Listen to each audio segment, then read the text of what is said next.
Good afternoon and welcome to our Midday Mull for Thursday the 2nd of July. Reading from Matthew's Gospel in chapter 12, we have the story from the beginning of chapter 12. At that time, Jesus went through the cornfields on the Sabbath. His disciples were hungry and began to pick some ears of corn and eat them. When the Pharisees saw this, they said to him, "Look, your disciples are doing what is unlawful on the Sabbath." And I was struck by how we tend to become legalistic and get things wrong, and we struggle to get a balance. Now, clearly the Sabbath was special and you weren't supposed to work, and therefore the Pharisees had put some rules in place, but they were then being misapplied and ended up becoming straitjackets that constrained people rather than structures that would help them. Indeed, Jesus continues that he went on into the synagogue, and there's a man with a shriveled hand there. And we're told, looking for a reason to accuse Jesus, they asked him, "Is it lawful to heal on the Sabbath?" Now, clearly, they were anticipating, no, it's not. Come back tomorrow. No healing today, thank you. And Jesus' response was that he said to them, "If any of you has a sheep and it falls into the pit on a Sabbath, will you not take hold of it and lift it out?" In other words, the perfectly normal, natural, good things, just do them. That's what the Sabbath isn't there to stop that. You pull the sheep out. It's the natural thing to do.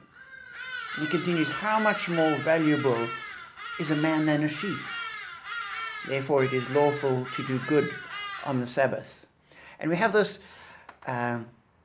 tension that the rules can become straitjackets and constrain people.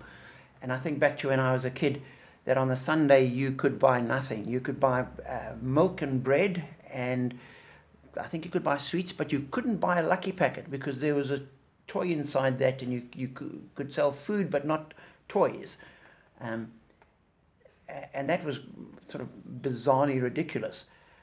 Today it's gone completely the other way, and you may sell anything you like, do anything you like, and we're seeing what a secular society looks like. And we actually need something in between to get the balance right, that we don't sort of become a straitjacket, but at the same time we don't lose the good that comes from maintaining the Sabbath. And it's not just the Sabbath, it's all of our Christian walk.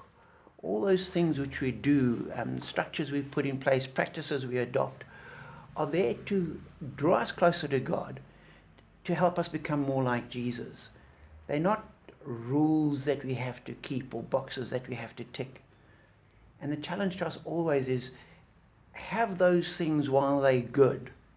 Leave them when they become damaging, but make sure that we've got something to hold and nurture us. And for each one of us, that will look different. So as you think through your rules and your practice and your Christian life, I pray that you'll be guided, that you'll be strengthened, encouraged, and blessed.